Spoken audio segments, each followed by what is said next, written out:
More about the potential for two at large right now. I'm seeing a lot on social media. People are wondering, how can you call a scene contained when you potentially have two people out there? We'll come back. Thank you. Steve Rogers on set with me now, former FBI Intelligence Anti-Terrorism Task Force Unit and former New Jersey Police Department detective.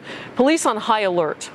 I want to know, when you're investigating this going forward, you've got municipalities to protect across the country. Who are we looking for? What do we look for? Well, right now, it is imperative that they get at least one suspect alive. And the reason why, Harris, is that person will be interrogated. The concern here is this a wider plan? Are there more people involved? Are you worried about social media?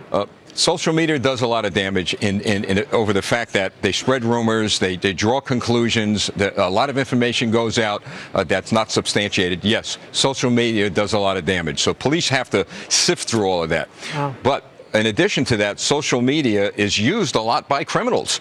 And, you always say, if you see something, say something. Don't be surprised if days from now somebody's going to say, after the people are identified, I saw this, I saw that, and should have reported it. But the point is, and what I'm concerned about, and I'm sure everyone else is concerned about, is there a wider plot here? I could tell you, after Dallas, and speaking with police officers, Harris, a chilling conclusion. This is only the beginning. It was not a matter of if, it was a matter of when the next group of police officers would be shot.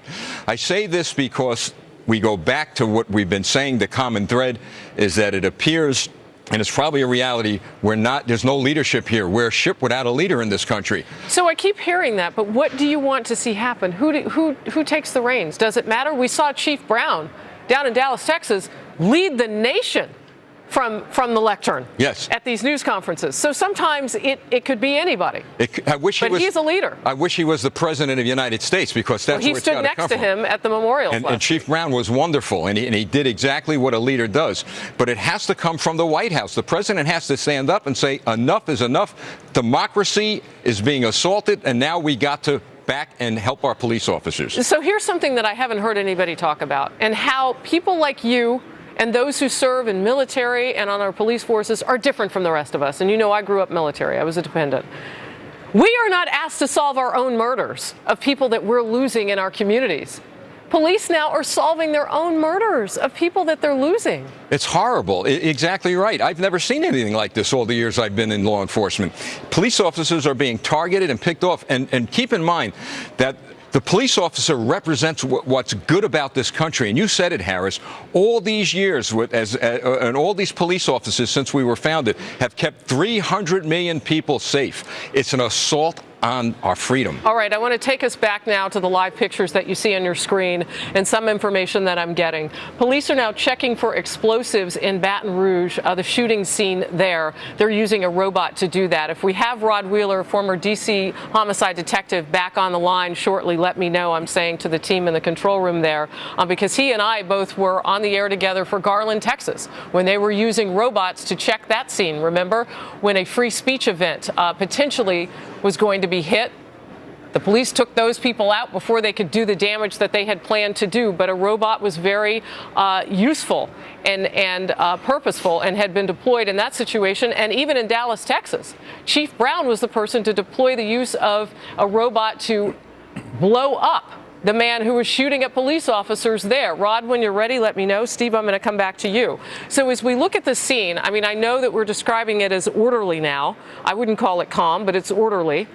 But you have two suspects at large. Tell me what's going on inside that investigation, as you know from experience what they would be doing. Well, first of all, no doubt in my mind they've got canine units out there trying to hunt these suspects down. That's number one. Number two, there's no doubt in my mind that they're going to be going over, if there's any video footage or anyone on their cell phone or anything has anything, they're telling them to bring it forward in order to help them identify suspects. The third thing, the helicopters are up there. They're scanning a wide vast of terrain.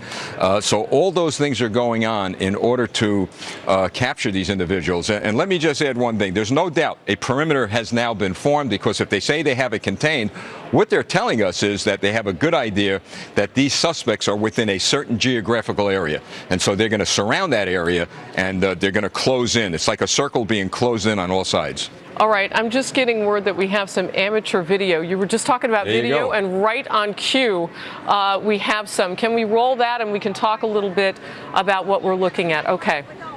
So this person, we're told, was nearby, obviously. And, you know, these days with smartphones, and so from a detective's perspective, I'm wondering, is this sort of thing helpful? How does it play? Extremely helpful, because the law enforcement will be able to enhance these videos. Hopefully you get close-up of vehicles, of license plates, you get a close-up of suspects. All right, so this shows the scene at a gas station, the shooting scene there. Fascinating that you have people who can show that presence.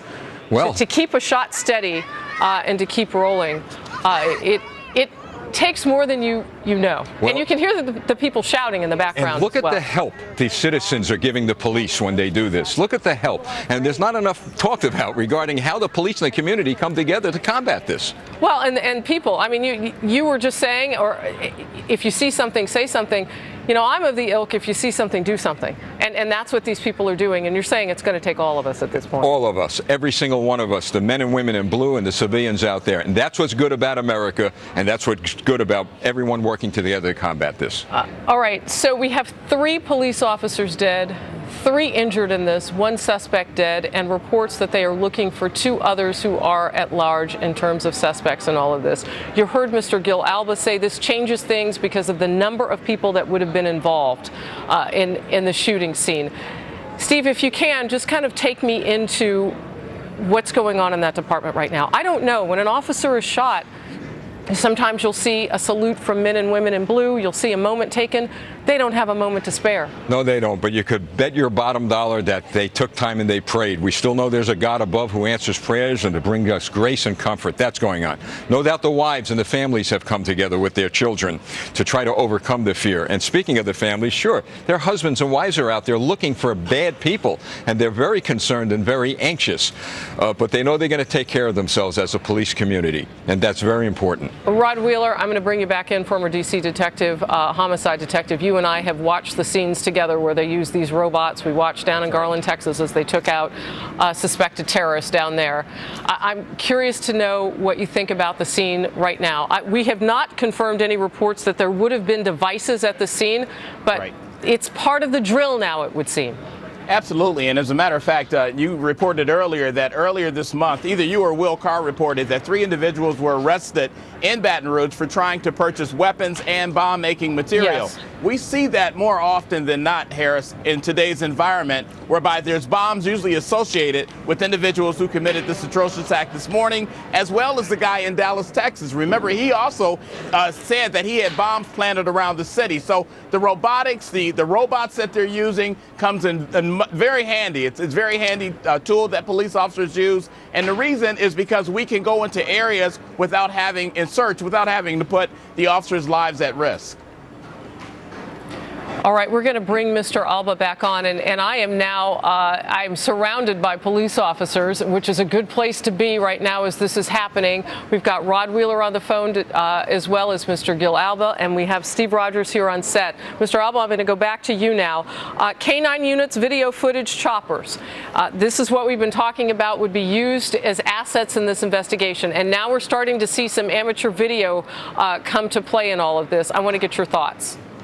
Yeah, all that is good stuff. But, you know, just watching the TV, it seems like not all of them are after these guys that got away. So I believe that they probably have them someplace that they know where they are and probably at some point going to search the area and, you know, carry it off and go after them.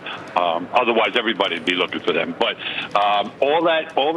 all that information that you get from the cameras to everything that you're going to do now is evidence that you want to gather, and that's the most important thing, because all this means something at the end of this. So it's important to get all this.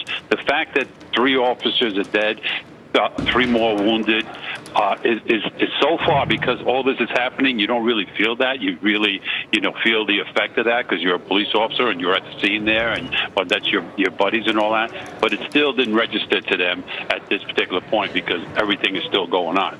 But to the country and other police officers in the country, it has registered already because it happened in Dallas and it happened again here in Baton Rouge. And why in Baton Rouge after all this, all this effect? So it's almost like a planned attack on police officers at that particular location. So this is why every piece of evidence has to be taken into account.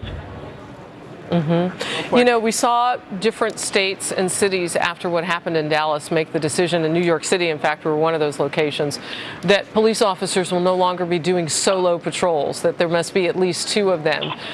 There are fewer than 800,000, as I mentioned earlier, who are sworn in officers to protect the rest of us, and a couple of other thousand who give support through other federal agencies and whatnot. My question is, do we have enough officers such that they can also protect us and themselves? Because there may be a situation where 2 are not enough. Maybe you need 3, maybe you need 4. We're looking at possibly growing a force at a time when, Gil Alba, can we grow the force? Are people even going to want to do this knowing that they're targets? It's not easy. I spoke to somebody today that was going to be a police officer and asked why. He says, what's going on with today? He doesn't think he's going to be a police officer, which is kind of sad because you want to be a police officer. It's basically a calling. But when you have 2 officers working together or more officers, these are like attacks. So these are like they're setting you up. So police officers are like extremely vulnerable, just like the 2 New York City officers that were assassinated in Brooklyn. They were just sitting there having their lunch. This guy's walking around, which is the easiest target for me to shoot. So these police officers all are running to the scene, I'm sure, in Baton Rouge, and these guys must have been waiting for them and then started shooting at them. So you're extremely vulnerable because you stand on the corner, you don't expect something like that. I'm sure the calls were man with a gun or something, man with rifles, someplace. So that's why they had so many officers running to that location or going to that location. Well, we are waiting to get more details on exactly what those officers showed up to find. For certain, what they did find, 3 of them, was a killing situation, and they were on the other end of it. We've lost 3 police officers in our country today, 3 wounded, 1 suspect shot dead in Baton Rouge, Louisiana, as this breaking news story unfolds. Rod Wheeler, we could hear you in agreement on your microphone, and I want to bring you into this just to express maybe your thoughts to what Mr. Alba just said. Well, I think Gil was 100% spot on. The other important element to this, and Gil really focused on the evidence, we have to rely on the community, the Baton Rouge community. Someone knows who these individuals were. There's 2 other individuals out right now, according to some of the reports. If the people down there in Baton Rouge really want to put a stop to all of this madness going on, they will assist the police, and they'll make that telephone call and share that information with the police. Let's face it, Harris, right now, police all across the country are on high alert. Even right here in Washington, D.C., they're on high alert. We're riding 2, 3-man cars these days because of this same type of situation. And I'll tell you, the only way it's going to stop is for the community to come together and support law enforcement and call in information right now in terms of who those other 2 individuals are, what information you have, so we can get them off the street and try to bridge the gap that exists between the police and the community. Steve Rogers on set. Go ahead. We talked about social media earlier, Harris, and here's where the police, where law enforcement can now use social media. Get that video out. See if anyone saw these individuals at that time in that place, if anyone knows them. There's where law enforcement could use social media as an effective tool. All right. Former FBI Special Agent Mary Ellen O'Toole is with us. Mary Ellen, thank you for being with us. As I come to you, the federal authorities get involved on these investigations very early on. Right now, as we understand it, there's a manhunt going on for 2 people who are at large in this investigation. How does the FBI fold in, and is it different now that police are under such threat and attack that the FBI is just automatically on the case? Well, Baton Rouge is it's still a small town, and their relationships with law enforcement, federal and state, they're very good. And so when something like this happens, the FBI is certainly going to be on standby. They're going to bring agents in and analysts Special in. Agent O'Toole, can I step in for 1 second? We want to go to the CBS local station there in Baton Rouge. They're talking with a witness. Let's watch and listen together. I didn't see the store situation. I just saw what had took place next to the store behind Party City in the parking lot. Now, what were you doing around this time, Brady, to give us an idea? It was just your regular Sunday morning. What were you in the middle of when this all unfolded? I was pulling up to a job site over here. I'm doing a floor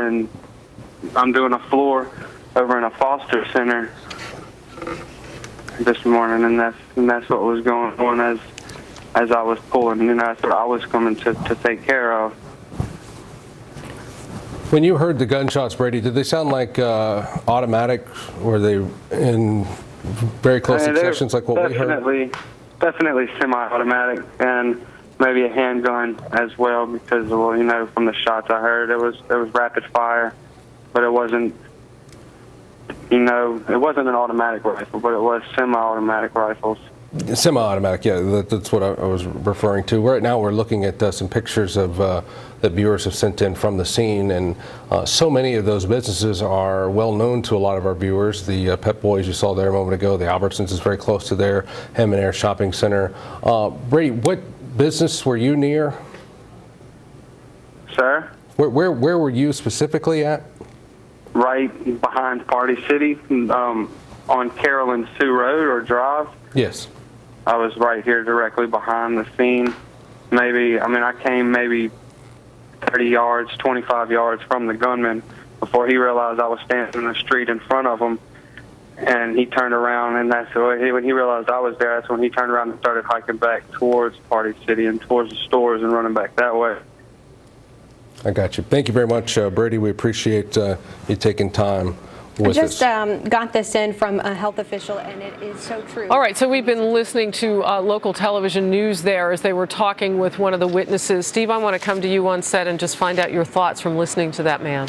Well, as we said before, now that videos are going out and people are aware of what happened, they're coming forward. And that is going to be a key. As Rod said earlier, that is going to be a key. The community coming forward and letting the police know, you know, I saw this, I saw that. And what's important, Harris, is no citizen should believe that the information they have is not important. If they saw something as small as a bumper sticker on a vehicle that the suspects were near, they need to let the police know that. Mary Ellen O'Toole was talking with us before we went to that witness on local television down in Baton Rouge, Louisiana. She's a former FBI special agent, and I needed to cut in there so we could hopefully get some new information. And in fact, we did, because you hear the perspective of somebody who was there on the ground. If you were investigating this, where do you start? And I know that there are two people at large. That's what we're being told, confirmed to Fox News. So I know that obviously is part of the investigation that you focus on. But from that point on, where do you go?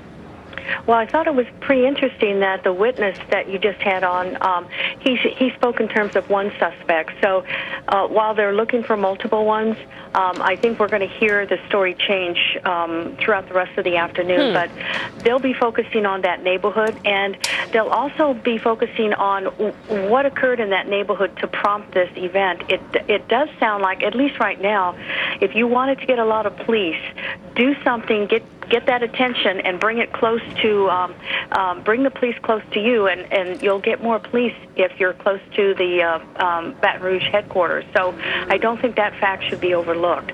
And if that's the case, that shows a lot of pre-planning. And to that point, and we haven't talked about it, and we're not saying this is a terrorist act because we don't know yet. To me, it's a domestic terrorist act. However, the FBI agent talked about planning. We know that ISIS and Al-Qaeda in the past would encourage people to plan these attacks against police officers. This came out recently, months ago. Go after the police. So is it possible that there's a foreign connection? We won't know until the FBI gets involved. Is it possible it's just domestic? I don't want to widen out too far and get too far afield, but if what both of you are suggesting doesn't widen the mind, I don't know what would. I mean, we have police officers under threat. They are asked to be our first line of defense against those who say they want to kill in the name of race, in this country and against those who want to kill in the name of a radicalized form of their religion. And where do they get their encouragement from? They're getting their encouragement from, unfortunately, ISIS and Al-Qaeda. I mean, they're on social media and they're encouraging people to commit these acts. Mary Ellen O'Toole, I don't want to come down on one side or the other. That's a lot. Well, that's a lot at this point, just in terms of possible scenarios. And so we won't become too speculative because it doesn't help anything. But you have to be, when you're involved in an investigation, you have to be open-minded and consider all the possibilities. But that investigation is going to take them to the motive and to the people that are involved. I'm going to ask both of you to sit by. The story is changing. A local television station in Baton Rouge, Louisiana now is reporting a standoff situation between police and one of the suspects. Again, the story is changing. It changes as they move forward. We've lost 3 police officers, 3 wounded, 1 suspect dead. Reports that they were looking for at least 2 other people. Mary Ellen O'Toole, former FBI special agent, you had said, well, that'll either come to fruition or it won't. Potentially from this report, it looks like it has, if they're in a standoff situation. Real quickly, your thoughts, Steve. Harris, they're going to do their best to take them alive, because they take them alive, they're going to gain a lot of intelligence and a lot of information on where this actually began and why. Yeah. Special Agent O'Toole, your thoughts as we kind of wrap up this segment of one scene, and I know it's still active where the shootings happen, but now potentially go to a second scene. Yeah, and the second scene is concerning because obviously you do want the intelligence that this person has, but in a standoff situation, we could very easily be looking at the outcome being suicide by cop or suicide, which eliminates the possibility of getting information from him. But they will, in the end, they'll be able to get the information that really resolves this case. I want to... Corporal, with the Baton Rouge Police Department, their spokesperson, at least 1 police chopper making wide perimeter over the scene right now. They are securing an area where a suspect was shot. I'm just reading you to kind of the information as it's coming in. Officers did engage with the suspect who was killed. Police are asking the public for help with any information. Steve, you said how critical that's going to be. Shooting happened both inside and outside a building. The suspect is believed to have been shot by police. Police robot now being used to ensure that there are no explosives on the person of the dead suspect or in the general area. And then to report to you now that there is potentially a second scene, according to local reports, where there is a standoff situation between police officers and one of those people who they reportedly were looking for. President Obama, we're told, has been briefed on the shooting of the police officers in Baton Rouge and asked to be updated throughout the day as more details become available. The White House has been in contact with local law enforcement officials in Baton Rouge, and offering any assistance necessary. That coming in now from the White House. So this story obviously is widening. I want to thank our guests who've been on board with us most recently, Rod Wheeler, Mary Ellen O'Toole, Steve Rogers. Thank you for being here and sharing your expertise. A situation right now in this country